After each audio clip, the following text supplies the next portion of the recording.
दोस्तों आप सबका स्वागत है मेरे चैनल पे। आज मैं ड्रैगन बॉल सुपर फैन मांगा ड्रैगन बॉल काकुमे की स्टोरी को कंटिन्यू करने जा रहा हूँ। मुझे पता है आप ये मांगा पहले ही देख चुके होंगे, बट वो मांगा के सिर्फ 2 ही चैप्टर्स आए थे एंड मांगा फिर बीच पे बंद हो गई थी। बट ये वाली मांगा ये भी इसकी भी स्टोरी उसी की तरह है, थोड़ी बहुत सिमिलर, बट इसकी खास बात यह है कि ये स्टोरी कंटिन्यू होने वाली है एंड इसके 2 पार्ट्स आ भी चुके हैं। तो ज़्यादा देर ना करते हुए स्टोरी की शुरुआत करते हैं। यकीन मानिए बहुत अच्छी स्टोरी होने वाली है एंड बट उसमें थोड़ा सा समय लगेगा, बट ये बार ये लोग मांगा कंटिन्यू करने वाले हैं। तो चलिए मांगा के कुछ पहले पेजेस को देख लिया जाए। तो दोस्तों चलिए शुरू करते हैं। ड्रैगन बॉल की स्टोरी को तो आप सभी जानते हैं कि कैसे धरती पे एक बच्चा आया, जो बच्चा पहले जाके योद्धा बना, फिर वो योद्धा एक लेजेंड बना एंड फिर अब वो योद्धा एक गॉड बन गया है एंड वो बच्चा था गोकू। एंड इस बीच हमारे हीरो गोकू ने बहुत सारे दुश्मन भी बनाए, बहुत सारे दोस्त भी बनाए, बट ड्रैगन बॉल सुपर के ख़त्म होने के बाद एक ऐसा दुश्मन आया कि जिसे गोकू और वेजिटा मिलकर भी नहीं हरा सके, जिसके वजह से उन लोगों को अपनी ताकत मिलानी पड़ी एंड उस विलन को हराना पड़ा। उस विलन का नाम था ब्रोली। भले ही ब्रोली को गोजिटा ने हराया है, बट ब्रोली के दिल में खास जगह बनाने वाला गोकू ही था, जिसके वजह से आज ब्रोली हमारा दोस्त बन चुका है। एंड ये सारे इवेंट्स के बाद यूनिवर्स 7 काफ़ी शांति आ गई थी यूनिवर्स 7 में, पर पास्ट में दिया गया एक फैसला पूरे फ्यूचर को स्पॉइल करने वाला था। ऐसा कोई भी नहीं सोच सकता है कि ऐसा कुछ हो सकता था। इसके बाद हम यूनिवर्स 6 में आ जाते हैं, जिसमें हम देखते हैं कि लॉर्ड चांपा और वाडोस वहीं पे आई हुई रहती है। कॉलीफिला काफ़ी एक्साइटेड होती है एंड वो बोलती है कि लॉर्ड चांपा मुझे कुछ अच्छे टेक्निक सिखाओ। पर तभी हम देखते हैं कि एकदम से चांपा को कुछ महसूस होता है एंड चांपा बोलता है कि ये क्या है। कॉलीफिला अभी भी बहुत ज़्यादा एक्साइटेड होती है एंड वो बोलती है कि मैं भी इतना ताकत पाना चाहती हूँ कि मैं भी कुछ प्लैनेट्स को बर्बाद कर सकूँ। पर तभी एक भूकंप आने लग जाता है एंड सभी के सभी बहुत हैरान हो जाते हैं, पर किसी को भी नहीं पता चल रहा होता है कि भूकंप किस वजह से आ रहा होता है, बट सिर्फ चांपा और वाडोस को ही पता होता है। इसके बाद हम देखते हैं कि कॉलीफिला बोलती है कि मैं समझ गई, तुम मुझे ऐसे ही कोई टेक्निक सिखाने वाले हो। फिर चांपा बोलता है कि वीरस इस यूनिवर्स में क्या कर रहा है। वाडोस बोलती है ये तो काफ़ी सोचने वाली बात है। कॉलीफिला अचानक से चिल्लाने लग जाती है, तो बोलती है कि बदला लेने का समय आ रहा है, मैं जल्दी गोकू से भी बदला लूंगी। चैंपा हैरानी से कॉलीफिला को देख रहा होता है, क्योंकि वो जानता है कि वो अभी जिस लेवल पे है वो गोकू को कभी नहीं हरा सकती। इसके बाद हम यूनिवर्स 11 को देखते हैं, जिसमें यूनिवर्स 11 का गॉड ऑफ डिस्ट्रक्शन टोपो और यूनिवर्स 11 की एंजल तीनों ही रहते हैं। तभी हम देखते हैं कि यूनिवर्स 11 का गॉड ऑफ डिस्ट्रक्शन एंड टोपो एकदम से हैरान हो जाते हैं एंड फिर वो दोनों गोकू का नाम लेते हैं, क्योंकि वो दोनों गोकू की ताकत को महसूस कर सकते हैं। एकदम से भूकंप आने लग जाता है एंड सारी चीज़ें टूट जाती है। गोकू की ताकत का प्रेशर इतना ज़्यादा होता है कि सारी चीज़ें टूट रही होती है एंड सभी लोग बड़े हैरान हो जाते हैं। एंड मार्केरिटा बोलती है कि ऐसा लग रहा है कि वो लोग हमारे नज़दीक है। ऐसा बोलते बोलते मार्केरिटा हंसने लगता है। यूनिवर्स 7 की धरती को देख रहे होते हैं, हर तरफ तूफान आ रहा होता है एंड क्रिलिन एक पुलिस वाला बन चुका होता है एंड वो लोगों को इस तूफान से बचाने की पूरी कोशिश कर रहा होता है। एंड वो जानता है कि ये कोई साधारण तूफान नहीं है, ये तूफान गोकू की वजह से आया हुआ है। कि उड़ती हुई बस क्रिलिन की तरफ आ रहा होता है, बट क्रिलिन उसे बड़े आराम से संभाल लेता है एंड उसे ज़मीन पे रख देता है। क्रिलिन सभी लोगों को बोलता है कि आप सभी लोग डरो मत और एक एक करके बस से बाहर आ जाओ। सभी लोग एक एक करके बस से बाहर आ जाते हैं एंड इसके बाद क्रिलिन काफ़ी सीरियस लगने लग जाता है। बोलता है कि गोकू तुम्हें ऐसा नहीं लगता कि तुम्हारी ताकत की खोज ने बहुत दूर पहुंचा दिया है।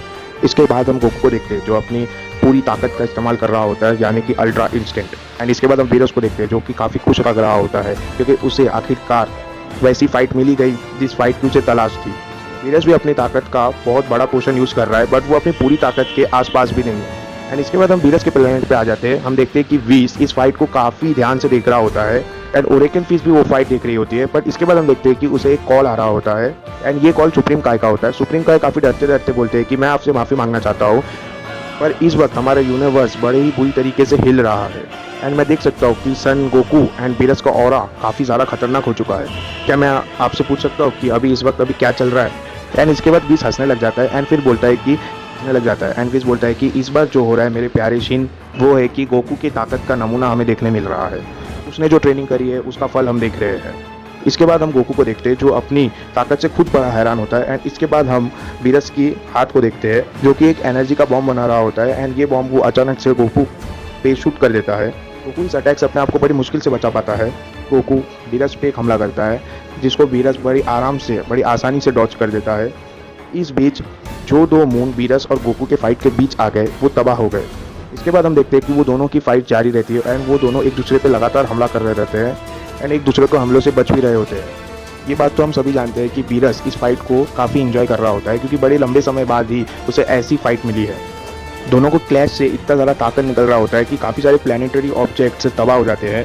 गोकू अपने आप को वीरस के हमले से बचा के वीरस पे हमले करने की कोशिश कर रहा होता है, पर तभी हम देखते हैं कि वीरस अचानक से गोकू के पीछे आ जाता है एंड गोकू के सर पे बहुत ज़बरदस्त लात मारते हैं। ये किक इतनी ज़बरदस्त थी कि गोकू के मुंह से खून निकल जाता है, पर गोकू अपने आप को संभालता है और एकदम से वीरस के सामने से गायब हो जाता है। तो लगातार वीरस पे अटैक करना शुरू कर देता है एंड काफ़ी सारे एनर्जी बॉम्ब्स वीरस की तरफ फेंकता है, बट वीरस सारे के सारे अटैक को पकड़ लेता है एंड उस तक कोई भी अटैक नहीं पहुंच पाता। अब सभी लोग यही सोच रहे रहेंगे कि गोकू स्पेस में सांस कैसे ले रहा है, पर गोकू ने अपने चारों तरफ एक शील्ड बना रखी है जिसकी वजह से उसे सांस लेने में मदद मिल रही है।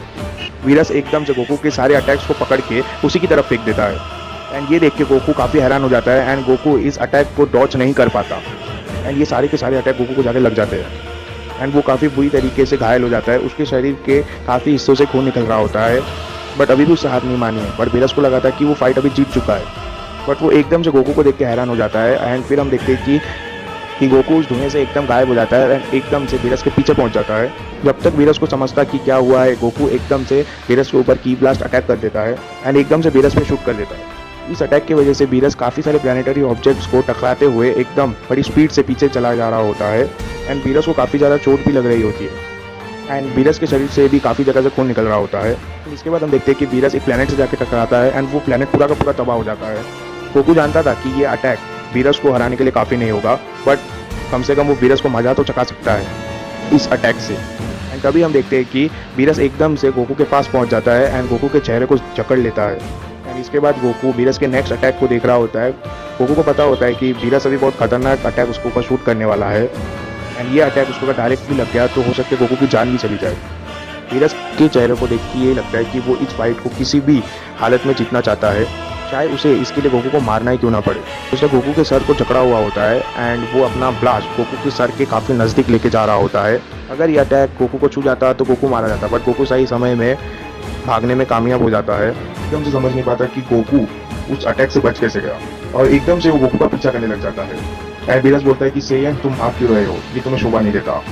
एंड ये चैप्टर यहीं पे खत्म होता है। क्या वीरस गोकू को पकड़ने में कामयाब हो जाएगा या गोकू बचने में कामयाब हो जाएगा वीरस से, ये बाद में जानेंगे। एंड तब तक के लिए चैनल को सब्सक्राइब कर देना, वीडियो को लाइक कर देना एंड शेयर कर देना। इसका अगला पार्ट में जल्दी लेके